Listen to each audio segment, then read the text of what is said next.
आळंदी पंढरीचे निष्ठावंत असणारे वारकरी काही लोकांना माहिती नाही, परंतु जवळजवळ महाराष्ट्राच्या कानाकोपऱ्यामध्ये काही लोकांना जे काही निष्ठावंत वारकरी काय असतो ते असणारा कल्पना नाही.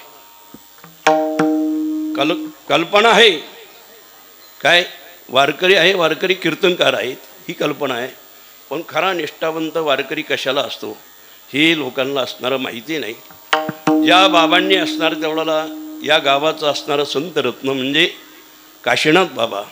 आणि काशीनाथ बाबांनी तुम्हाला सांगतो आळंदी पंढरीची निष्ठेने असणारे तेवढ्याला 55 वर्षाच्या अधिक काल आळंदी पंढरीची असणारे तेवढ्याला वारी केली.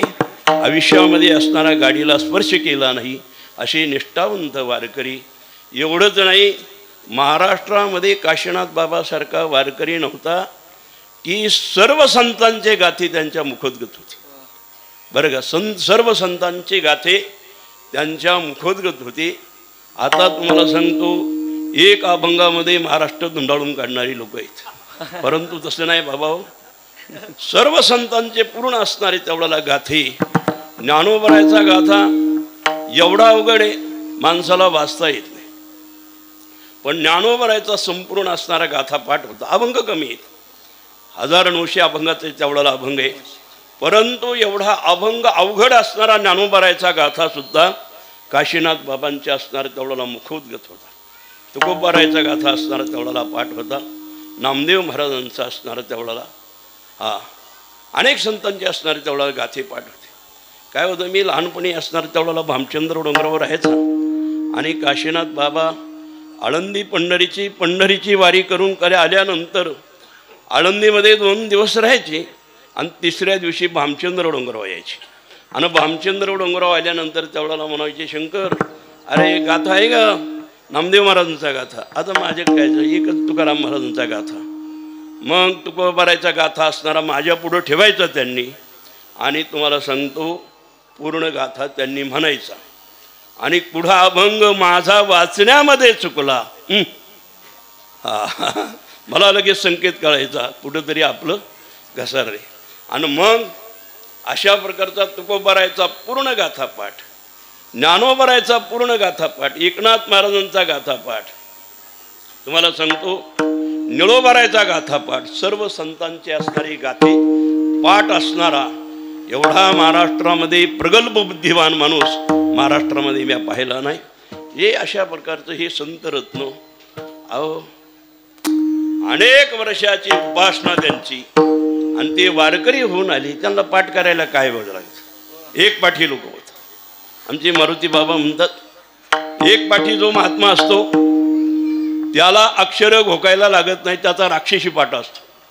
एकदा वाचलं का पूर्ण असणारा तेवढ्याला गाथा पाठ. अशा प्रकारचा काशीनाथ बाबांचे असणारे तेवढ्याला पूर्ण गाथे पाठ असणारे आळंदी पंढरीची वारी 55 वर्षाच्या अधिक काल त्यांनी पायी वारी असणारे तेवढ्याला केली. गाडीला कधी पायी लावला नाही. आपल्या जीवनामध्ये एक वारी पायी होणार नाही.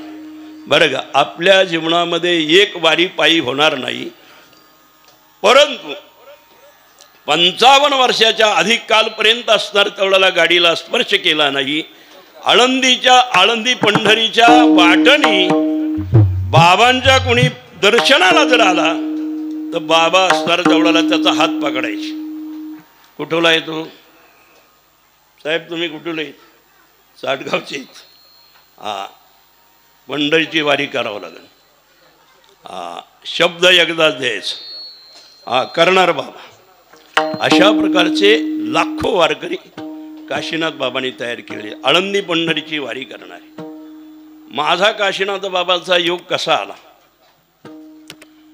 वैकुंठवासी वैराग्य तपोनिधी जयराम बाबा सिद्धबेटामध्ये राहत होते आणि त्यांच्या संस्थेमध्ये 500 ते 550 विद्यार्थी अध्ययन करण्यासाठी तेवढ्याला महाराष्ट्रातले सगळे आहेत. ज्या विद्यार्थ्याला महाराष्ट्रामध्ये कुठंच आश्रय नाही त्यांनी घर सोडून आल्यानंतर जयराम बाबा कसं वास्तव्य करायचं. मग जयराम बाबांनी तुम्हाला सांगतो आईचं प्रेम द्यायचं आणि वडिला प्रकारे तेवढ्याला शिक्षा द्यायची. अशा प्रकारचं तुम्हाला सांगतो 500 ते 550 विद्यार्थी वर्षातून कीर्तनकार होऊन बाहेर पडायचे. वर्षातून अर्जुन महाराज आहे, आम्ही एकच कालावधी असणारे सिनियर मंडळीत, परत लाडगुरुजी, आम्ही एकच कालखंडामध्ये असणार तेवढ्याला सिद्धबेटामध्ये होतो. मला सांगायचं 500-550 विद्यार्थी, जयराम बाबासारखा वैराग्यवान महाराष्ट्रामध्ये महाराज अजून जन्माला आला नाही. काही काही शब्द त्याच महात्म्यांना शोभतात. आता कुणासाठी कुणी शब्द वापरायला लागले ते सोबत नाही बरं का. त्यांनाच म्हणावं गेले दिगंबर ईश्वर विभूती आणि राहिल्या त्या कीर्ती जगामध्ये. हे काशीनाथ बाबाला शोभतं. हे तुम्हाला सांगतो जयराम बाबाला असणार तेवढ्याला शोभतं. वैराग्याच्या गोष्टी ऐकिल्या काणी आता ऐसे कोणी कोणी नाही. वैराग्य असणार तेवढ्याला सांगणारी लोक आहे, पण वैराग्य जगणारी माणसं नाही. आळंदी पंढरीच्या वाटाने चालत असताना काशीनाथ बाबांनी काय करायचं, ज्या गावामध्ये प्रवेश करायचा 4 लोक एकत्र करायचे. तुम्ही कीर्तन भरपूर ऐकलेले. 4 लोक तर असणारे एकत्र गावकीचे लोक गोळा करायचे. त्यांना वचन द्यायचं, त्यांच्याकडून वचन घ्यायचं की तुम्ही पांडुरंगाचं मंदिर बांधणार का, ज्ञानोबा तुकोबाराचं मंदिर बांधणार का. संकल्प सोडून घ्यायचा आणि त्या गावामध्ये मंदिर बांधायचं. अशा प्रकारचा काशीनाथ बाबांचा नित्यक्रम. आणि सप्ताह सुरू करायला लावणार. पण काल्याच्या दिवशी काशीनाथ बाबा कधीच त्या गावामध्ये थांबले नाही. रात्री उठायचे, पंढरपूर तरी गाठायचे, नाही तर आळंदी तरी गाठायचे. आळंदीला आले, आळंदीमध्ये त्यांचं एकच ठिकाण होतं बरं का. इंद्रायणीच्या घाटावर बसायचे, तिथंच कीर्तन ऐकायची. आणि सिद्धबेटामध्ये कधी कीर्तन जर असलं तर जयराम बाबा असणार तेवढं यायचे. जयराम बाबांनी लाखो विद्यार्थी तयार केले, मोठमोठे मंडलेश्वर संन्यासी 1008 असे हजारो लोक असणारे तेवढ्याला तयार केले. बाबांक काशीनाथ बाबा आल्यानंतर बाजूला लांब बसायचे, बाबांचं भजन ऐकायचे, कीर्तन ऐकायचे. कीर्तन संपल्यानंतर विठ्ठल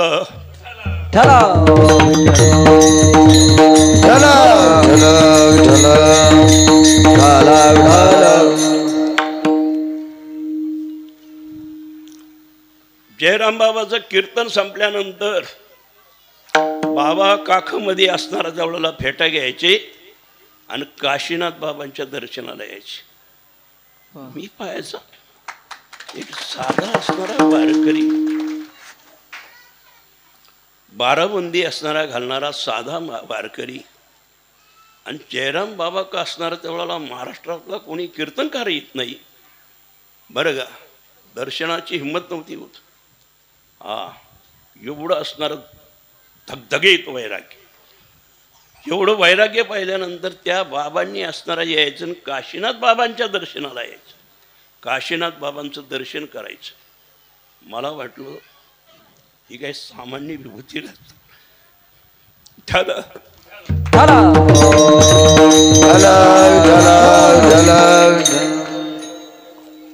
मग मी मधुकरीची काही असणारी भाकर इकडे तिकडून गोळा करायचा आणि मग काशीनाथ बाबांना तिथे यायचं. ती मधुकरीची भाकर खायची, इकडून कोणाच्या तिथे जेवत नव्हती.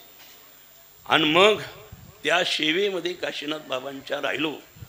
आणि नंतर बरेच वर्षे असणारा राहिल्यानंतर काही काल सिद्धबेटामध्ये जयराम बाबांनी असणारा तेवढा आपल्याला चांगला आशीर्वाद दिला. एवढा आशीर्वाद दिला की असा आशीर्वाद जगामध्ये कोणाला दिला नसेल.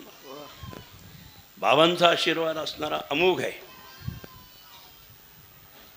मामचंद्र डोंगरावर असणारा बाबांनी पाठवला आणि बाबांनी पाठवल्यानंतर तिथं काही तुकोबाराची अक्षरं असणारं पाठ केली.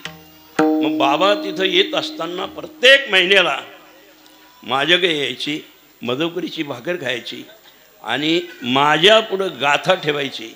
आणि नंतर असणार तेवढ्याला ते काय पाठावं आहे का कोणाच्या पाठा काही अलीकडे कोणाचे असणार तेवढ्याला पाठ नाही काही. अहो ही बुद्धी म्हणजे तुम्हाला सांगतो सामान्य नाही बरं का. काशीनाथ बाबा कारभारी अशी निष्ठावंत रोकडोबा दादा अशी निष्ठावंत असणार त्यावेळेला वारकरी होऊन गेली. केवढी त्यांची निष्ठा. भामचंद्र डोंगराव दोंडोपंत दादा असणारा भामचंद्र डोंगराव यायचे आणि भामचंद्र डोंगराव आल्यानंतर त्यावेळेला जुन्या काळामध्ये संपूर्ण जंगल होतं, कोणाला काही माहिती नव्हतं. मग त्यांनी काय काय काय एका बकेटमध्ये असणारा चुना कालवायचा आणि एका दगडी असणारा चुना टाकीत यायचा. चुना टाकीत असणारा वर रस्ता केला त्यांनी, दिशा दाखवली आणि मग दिशा दाखवल्यानंतर तिथं वारकरी येऊ लागली. भामचंद्र डोंगर म्हणजे सामान्य असणारा डोंगर नाही, जिथं साक्षात जगद्गुरु तुकोबारायला असणारा पांडुरंग रायानी पांडुरंगे सत्य केला अनुग्रह पांडुरंग सत्य केला अनुग्रह पांडुरंग सत्य केला अनुग्रह पांडुरंग सत्य केला अनुग्रह निरसोनी संदेह बुद्धि भेद निरसोनी बुद्धि भेद निरसोनी संदेह बुद्धि भेद निर्सोनी संदेह बुद्धि भेद शिवा शिवा से जरते आनंद शिवा शिवा से जरते आनंद शिवा शिवा से जरते आनंद शिवा शिवा से जरते आनंद पांडुरंगे सत्य केला अनुग्रह निरसोणी संदेह बुद्धिभेद जीवा शिवाशी रचली आनंदे औटाविये पदी आरोहण निजी निजरूपी निजविला तुका अन अनुहात बालका हलरुगाथी. अशा प्रकारचे जगद्गुरु तुकोबारायला पांडुरंगाचा साक्षात्कार, अशी साक्षात्कार तपोभूमी भामचंद्र डोंगर आणि तिथं संपूर्ण वारकरी यायची. पण जुन्या काळामध्ये सर्वसामान्य वारकरी येत नव्हता. जो साक्षात्कारी महात्मा असेल तेच यायचे आणि तिथं वास्तव्य करायचं आणि तुकोबाऱ्यात ती स्पंदनं ती अक्षरं ज्या ठिकाणी महाराज असणार त्यावेळेला राहिले. आजही तुम्हाला सांगतो, निष्ठावंत वारकरी जर असेल, भामचंद्र डोंगराच्या कड्याला कान जर लावला तर रामकृष्ण हरी घरी येते.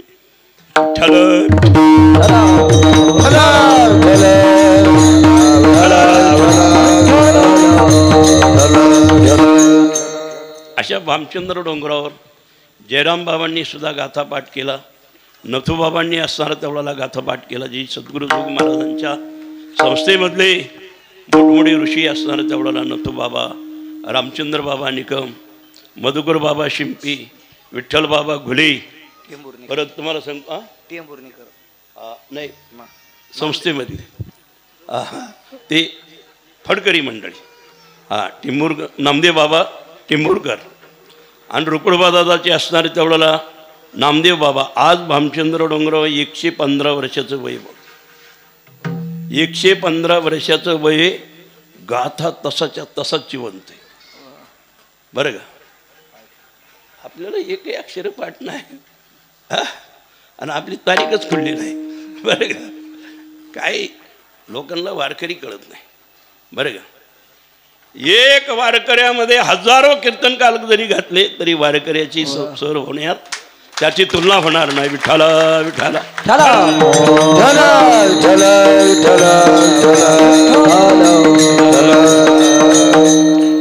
अशा प्रकारचे वारकरी काशीनाथ बाबा आणि जयराम बाबांनी सुद्धा भामचंद्र डोंगरावर तेवढ्याला गाथापाठ केलेला आहे. मोठमोठे महात्मे. बरं का, आजही आनंदीमध्ये असणारा तेवढ्याला संत रत्न. आता 15 दिवसापूर्वी ऋषी पंचमीच्या दिवशी जे असणारे तेवढ्याला मुख्यमंत्र्याच्या हस्ती ज्यांचा सत्कार झाला असे असणारे मारुती बाबा, शांतीब्रह्म मारुती बाबा, महान असणारे तेवढ्याला संत आहेत. बरं का, आम्ही दर्शनाला गेल्यानंतर काही लोक असणारा मारुती बाबांना विनंती करतात, बाबा आमच्या गावाला एकदा तरी तुमची पावलं लागू द्या. बरं का. बाबा म्हणतात आता माझं 94 वय झाले, मला पुढं जाता येत नाही. आणि मी गेल्यानंतर बाबांचं दर्शन केल्यानंतर म्हणतात, शंकर बा मला तुमच्या गावाला यायचे, भामचंद्र डोंगरावर यायचे. हजारो लोक तुम्हाला सांगतो, मोठमोठे कीर्तनकार ज्यांची अपेक्षा करतात ते येत नाही, आणि स्वतः होऊन तिथं येणं हे केवढं त्यांचं मोठेपण आहे. विठ्ठला विठ्ठला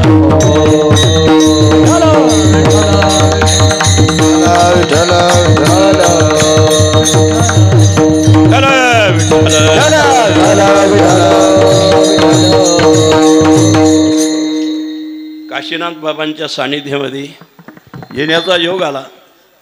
सहज भामचंद्र डोंगरावर आले. शंकर म्हणजे आमच्या गावाला यावं लागलं. काय हरकत नाही.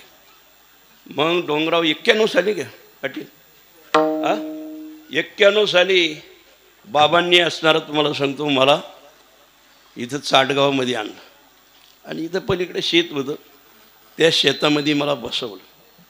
बसवल्यानंतर जुनी जी मंडळी होती, शेषराव केकान, आपले काय त्यांचं तुळशीराम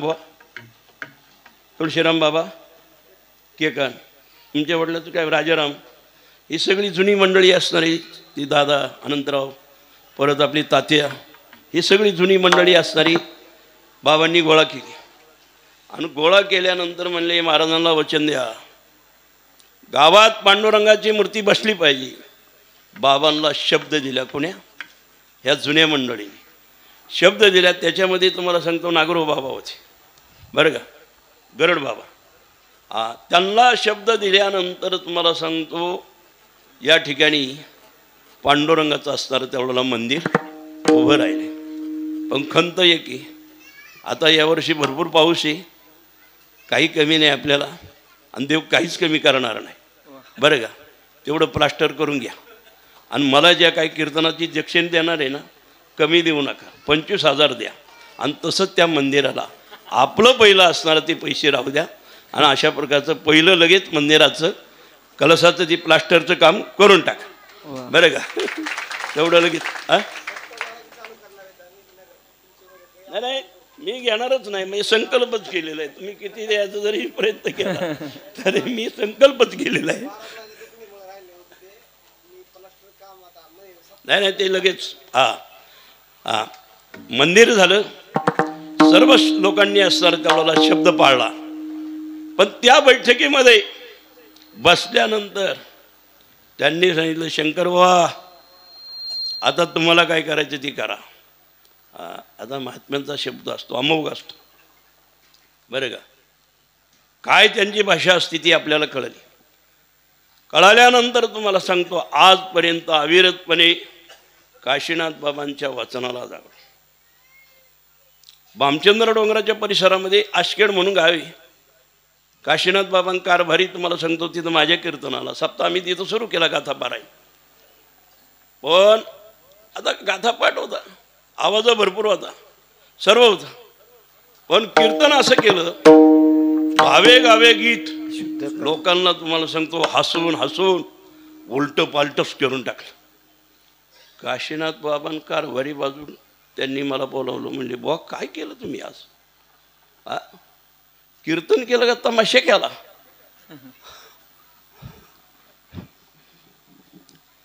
कानाला खडा लावला. परत म्हणलं ही लोकांची गरज नाही आपल्याला, महात्म्याचा शब्द ऐकायचं. आयुष्यात विनोद नाही, विनोद नाही. वचना फिरती अधमती जर, महात्म्याच्या शब्दाला कलंक नाही लागला पाहिजे असं जिंदगीमध्ये त्यावेळेला वागायचं. आपण थोडं त्यावेळेला भानावर राहा. ज्या नागोरो बाबांनी असणाऱ्या त्यावेळेला गरड बाबांनी इत्यादी दिवसाची परंपरा असणारा जोपासले. सद्गुरू नारायण बाबाचे असणारे त्यावेळेला सगळे लोक आपल्या गावामध्ये पायी लोक आलेले आहेत. यावर्षी त्यांना डावललं हे मला पटलं नाही बा. विठ्ठल ठल ठल ठल ठल ठल ठल जगामध्ये घडू द्या काय घडलं असेल, परंतु असं घडून नका देऊ बरं का. असं घडून देऊ नका. अशी गुणवान मंडळी आपल्याला कोट्यावधी रुपये देऊन तुम्हाला सांगतो मिळणार नाही. कारण ही जुनी परंपरा आहे बरं का. जुनी परंपरा आपण असणार तेवढ्याला जोपासली पाहिजे. मी नाही यायचं म्हटलं तर तेवढं तुम्ही काय मला आग्रह करणार आहे का? पण नाही, शब्द दिलेला आहे, महात्म्याला शब्द गेलेला आहे, असणारा शब्दाला डाग लावायचा नाही, परत येणार नाही. हा शब्द कधी वाया जाऊन नाही द्यायचा. हा महात्म्यांच्या संग एक शब्द बोलल्यानंतर शब्द असणारा कधी खोटा होऊन नाही द्यायचा बा. म्हणून असं कधी काय कळू नका. मी सर्वांना असणारा हात जोडून विनंती करतो. मोठमोठे असणारे तेवढ्याला संस्थानं इथं आपल्याला तेवढ्याला येतात. हे कोणामुळे येतात? काशीनाथ बाबांना आपलं प्रेम आहे म्हणून तेवढ्याला येतं. हां आपलं काय असेल वैयक्तिक मतभेद असतील ते बाजूला ठेवायचे. इथं असणारं तेवढ्याला ह्या धर्ममंडपामध्ये असणारा हा असणारा मतभेद इथं आणायचा नाही. हा आपल्याला त्याच्याशी काही घेणं देणं नाही. म्हणून या महात्म्यांच्या समोर असणारं तेवढ्याला ज्यांनी निष्काम सेवा केलेली त्यांना कधी डावडायचं नाही. अनादर जर तुम्हाला सांगतो जर घडला तर देवसुद्धा देवाचं देवत्व तिथं राहत नाही, देव असणारा निघून जातो. म्हणून अशा प्रकारची घटना घडली नाही पाहिजे. आणि हे कुणी जण या ठिकाणी आली पाहिजे. हां बरं का, घडलं नाही पाहिजे. विठ्ठला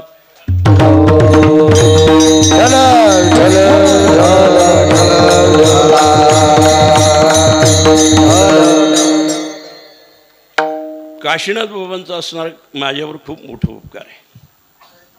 मी वारकरी संप्रदायामध्ये आलो ना, माझ्या जीवनामध्ये एक बेदा भक्तीची काय आहे ना, ही काशीनाथ बाबांनी मला दिली. मी कोणत्या देवाला गेल्यानंतर कोणत्या देवाच्या पाया पडत नाही बरं का. काशीनाथ बाबांच्या कारभाऱ्यांच्या सानिध्यामध्ये राहिलो. आणि जयराम बाबाचं असणारं त्यांचं रक्त त्यांनी मला पूर्ण समर्पण केलेले बरं का. जयराम बाबा सामान्य नव्हते. यांनी बाबांनी ऐकलेली त्यांची कीर्तन. हां मोठमोठी कीर्तनकार तुम्हाला सांगतो लोटांग घालायची. बाबांची निष्ठा जबरदस्त. ज्ञानोबर आहे, तुकोबर आहे, बाकी असणारं तेवढ्याला देव नाही. आणि काशीनाथ बाबांनी यांनी परंपरा असणारं तेवढ्याला जोपासली. वारकरी संप्रदायाची काही धारा होती ती जिवंत असणारं त्यांनी ठेवली. अन्य देवताला असणारा स्थान दिलं नाही. एकच त्यांच्या डोक्यामध्ये असणारा काय पांडुरंग परमात्मा, बाकी असणारा कोणता देव नाही. अशा प्रकारची त्यांची पतिव्रते जैसा भरतार प्रमाण आम्हा नारायण तैशा परी. पतिव्रतेला असणारा तुम्हाला सांगतो जसा आपला मालक असणारा प्रमाण आहे, भरतार प्रमाण आहे, ते अन्य पुरुषाका असणारा लक्ष देत नाही. त्याप्रमाणे वारकऱ्यांची निष्ठा पांडुरंगा व्यतिरिक्त असणारा अन्य देव पाहणार नाही. बाकीच्या देवाला लोटांगण घालणार नाही. असो तिकडे आपल्याला जायचं नाही. अशा प्रकारची काशीनाथ बाबांनी वारकरी संप्रदायाची जी काही धुरा ती असणार तेवढ्याला आमच्या हातामध्ये दिली. सांभाळायला सांगितलं की बस आता ही वारकरी चाटगावचं असणारं तेवढ्याला प्रेम तुम्ही सांभाळा, काय करायचं. आजपर्यंत असणारा तुम्हाला सांगतो कशाची अपेक्षा न करता या ठिकाणी येतो. माझं खरं सांगू का तुम्हाला, माझी एवढी काशीनाथ बाबावर निष्ठा आहे. जिथं जयराम बाबा त्यांना लोटांगण घालत होती तिथं माझ्यासारखा सामान्य वारकरी, सामान्य असणारा तेवढाला माणूस आहे. एक वेळेला काय झालं, भामचंद्र डोंगराव ते आषाढी वारी झाल्यानंतर डोंगराव आले. श्रावण महिना होता आणि श्रावण महिन्यामध्ये बारीक बारीक असताना पाऊस पडत होता आणि संध्याकाळ झाला, अंधार पडणार. डोंगराव असला, लाईटीची सोय नव्हती, काही असताना आधुनिक काळातली कोणती सुविधा नव्हती. बाबांनी ना आम्ही तुम्हाला सांगतो नेमाचं भजन केलं आणि नेमाचं भजन संपल्यानंतर बाबाला एक हातरून टाकून दिलं. म्हणलं बाबा झोपा तुम्ही. आणि तेवढ्यात खालून असताना दोन कोणतरी तेवढ्याला ग्रस्त आले. आल्यानंतर कुठून कोण आले म्हणून त्यांची चौकशी करावा म्हणून मी वरच्या मंदिरामध्ये गेलो आणि गेल्यानंतर चौकशी केलं तर म्हणजे आम्ही देहूवरून अमुक अमुक आलेलो आहे. आल्यानंतर त्यांनी संध्याकाळी मला विचारलं, म्हणले इथं तुकोबाराय कसे कसे आले त्याचं थोडं धावता मला चरित्र तुकोबारायचं सांगा. चरित्र सांगण्यामध्ये तुम्हाला सांगतो 2 तास कवा निघून गेले काही कळालं नाही.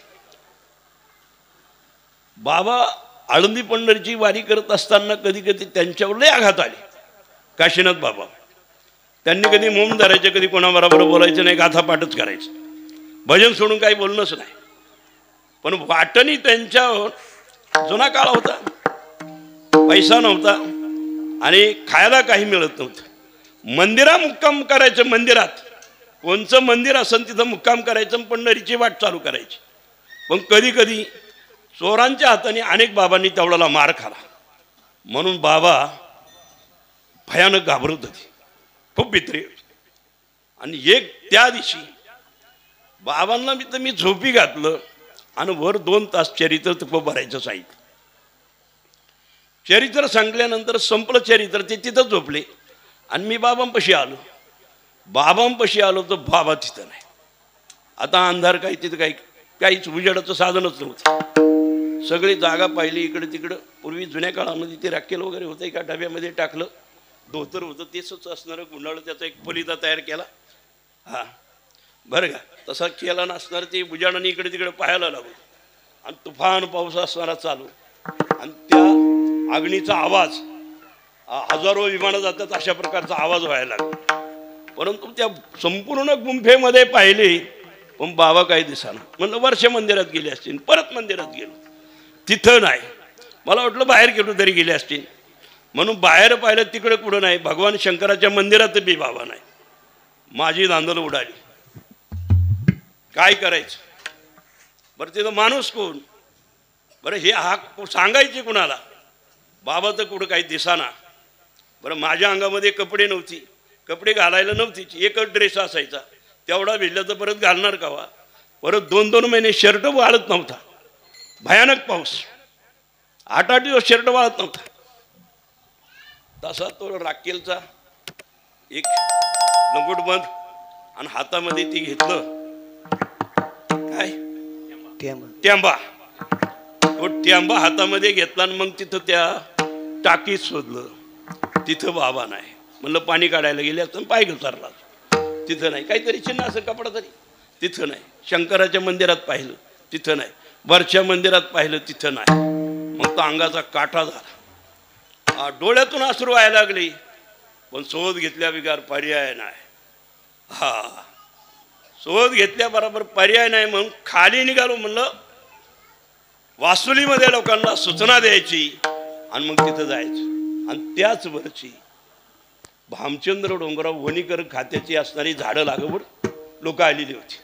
ती जवळ पायथ्याला 100 लोकांची तुम्हाला सांगतो तिथं रावट्या केलेल्या होत्या. आणि वरून जसा असा उघडा बंबा दिसलो का, हातामध्ये ट्यांबा आणि तो आवाज पाहिल्यानंतर ती घरातून पोरदारं सगळी बाहेर निघाली. ते पाहिल्यानंतर मोठमोठ्याने बोंबलत सगळे लोक घाबरून पळायला लागले. मला वाटलं, म्हणलं काहीतरी ही लोक आपल्याला पाहून घाबरायला लागलेली. पण मला शोधल्या बिगार पर्यायच नाही. आणि मग नवीन शाळा तिथं भामचंद्र डोंगर हायस्कूल नवीनच झालं होतं आणि तिथे एक वॉचमॅन होता. हा जवळ गेलो आणि खेड्यापाड्यात ती 100-1 पोरं तिथंच मुक्कामी असायची. मुक्कामी असताना तिथं गेलो आणि माझा तो असणारा आवाज, त्या अग्नीचा आवाज, तो पाहिल्यानंतर जी शाळेतली 50-50 पोरं होती ना, मोठमोठ्याने बोंबलतच सुटली बाजूने इकडे तिकडे. बरं माणूस आहे का सैतानी का काय काय कळतच नाही. आणि मग तिथं एक माणसाला विचारलं, म्हणलं का हो लिंबोरे बाबा इथं वारकरी एक आला का? म्हणले आली नाही, झोपल्यात म्हणले. श्वास वाढला बुवा. नाही तर माझी गत नव्हती त्या दिवशी असणार आहे तेवढा. मग बाबाला विचारलं, म्हणले बाबा तुम्ही इकडं आले कसे काय? मला विचारायचं ना, एवढ्या रात्रीमध्ये तुम्ही बाहेर आले कसे? म्हणले मला वाटलं कोणीतरी माणूस आला आणि तुमचं काय बरे वाईट केलं, माझ्यावर बारी येईल म्हणून मी खाली मंदिर गाठलं. म्हणलं बाबा मला मारणारा जगात कोणी जन्माला आला नाही तर साक्षात बरोबर आहे, कोण मारणार आहे? हा बरं का. बाबा शांत बसले, बाबाला परत हाताला धरलं आणि डोंगरावर. काशीनाथ बाबासारखा वारकरी तुम्हाला सांगतो पाहायला मिळणार नाही. आपलं मोठं भाग्य, आपलं भाग्य या भूमीमध्ये असणारे हे संत रत्न जन्माला आले. ती परंपरा आपण असणारे भाग्याचा. मी सिद्धपेठामध्ये जयराम बाबाचं पाठ ऐकत असताना काशीनाथ बाबाचं चरित्र मी ऐकायचं.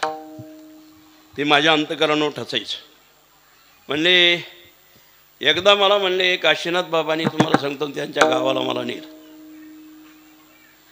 बरं काशीनाथ बाबाचं कसं काय लग्न झालं मला काही सांगता येणार नाही बरं का.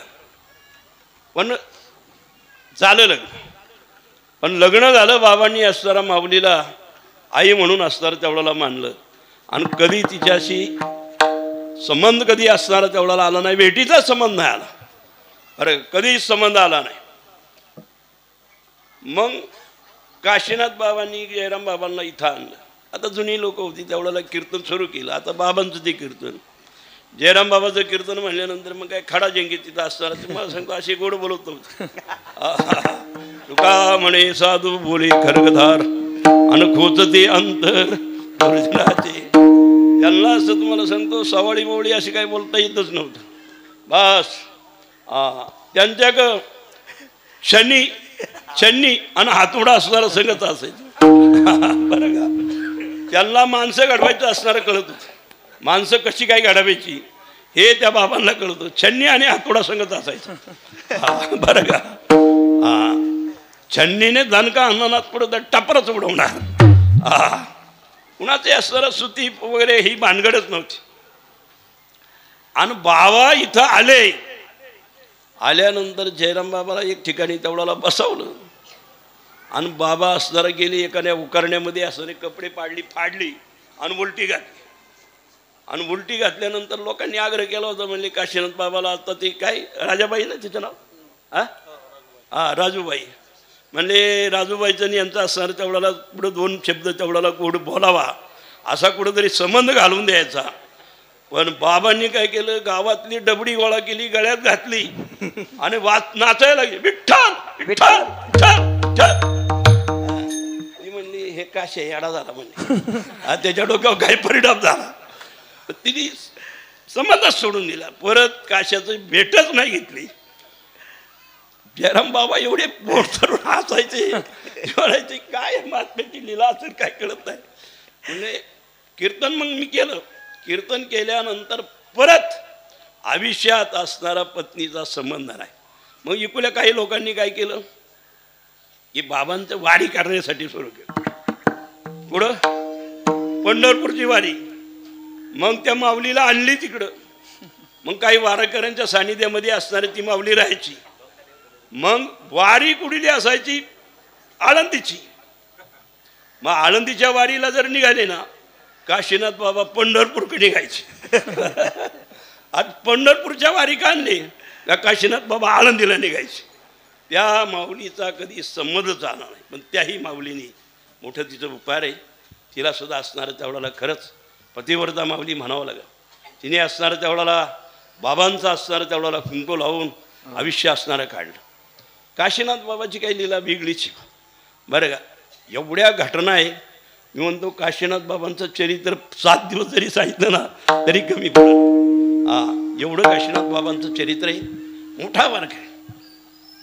आळंदीतले सगळे कीर्तनकार काशीनाथ बाबाला लोटांगण घालायचे. आणि काशीनाथ बाबांनी जो अभंग देईन तोच अभंग त्यांना सोडवायला लागायचा. कुणाची हिंमत नसणच हिंमत नसं कुणाची किंवा हा अभंग सदानंद गुरुजी असेल, विठ्ठलबा घोले असतील, पांडुरंगबा वैद्य असतील, सर्व महाराज मंडळी असणार तुम्हाला सांगतो त्यांचाच अभंग घेणार. फडकरी असतील, सर्व असणार तेवढ्याला त्यांचा अभंग घ्यायचे. बाबा गाथा भजनाला बसले ना, अभंग सुरू केल्यानंतर अष्टसात्विक भाव त्यांचे जागृत व्हायचे, बेशुद्धच पडायचे.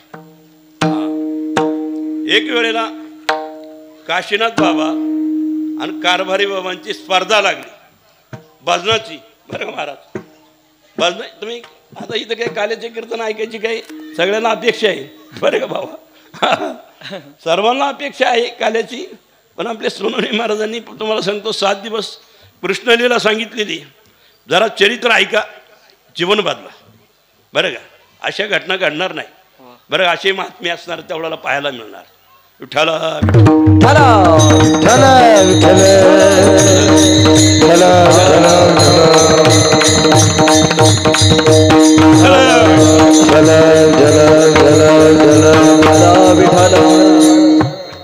काय सांगत होतो मी?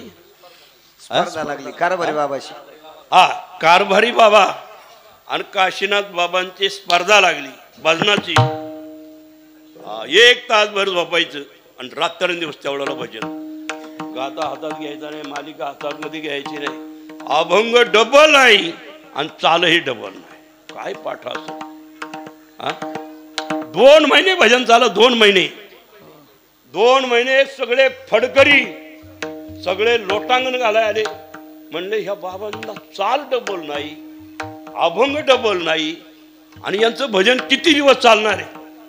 शेवट तुम्हाला सांगतो कारभारी हरले, काशीनाथ बाबा हरले नाही. काय पाठाव. हे मी पंढरपूरचे मोठमोठे फडकरी सांगायचे की एवढा पाठ आणि एवढे चाली केवढा असेल.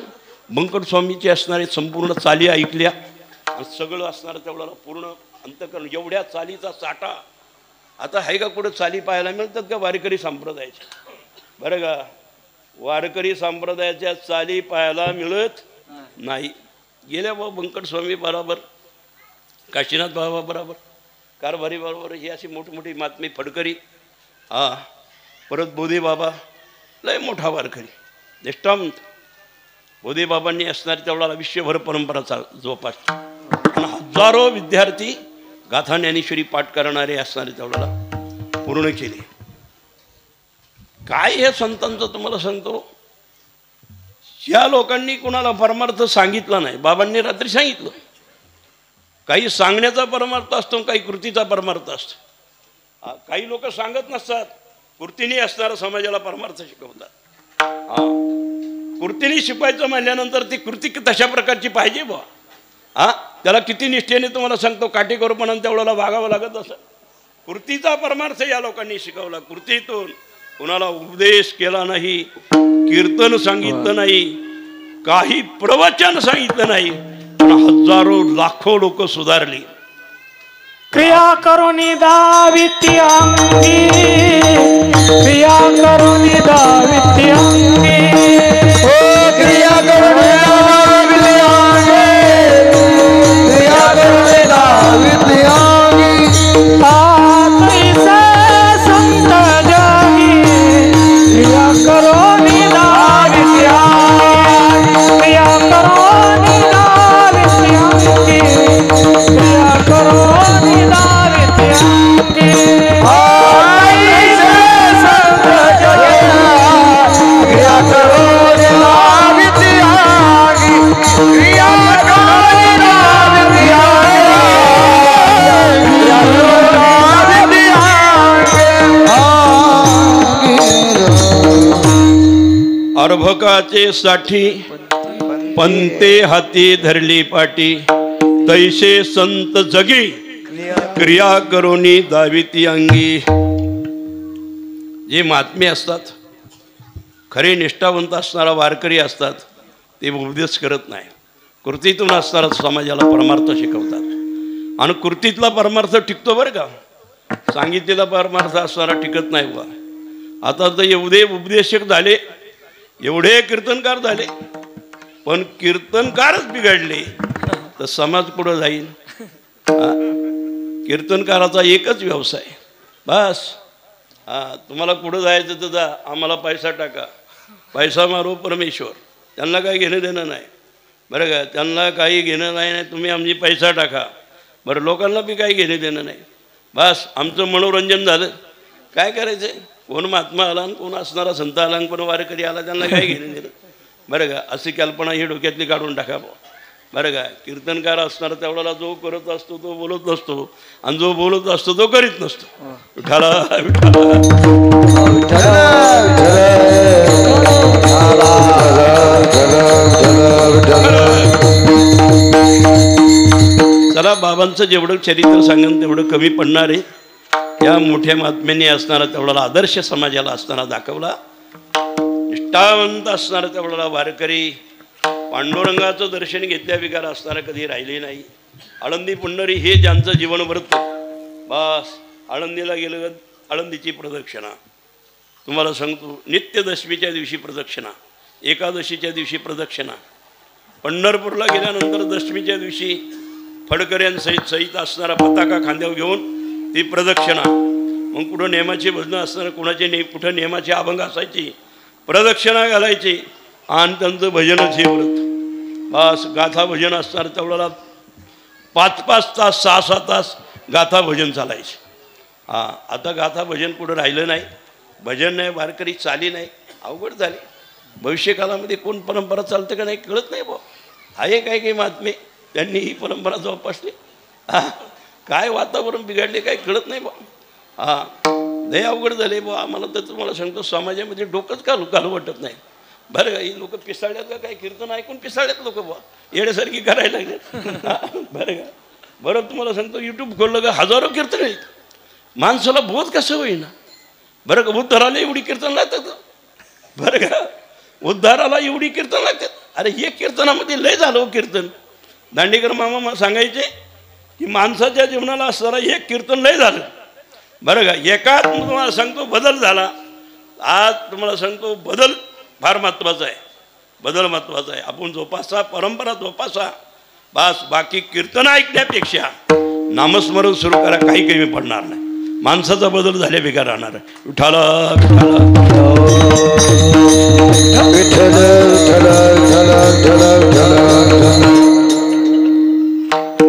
कानया रे जगजेठी देई भेट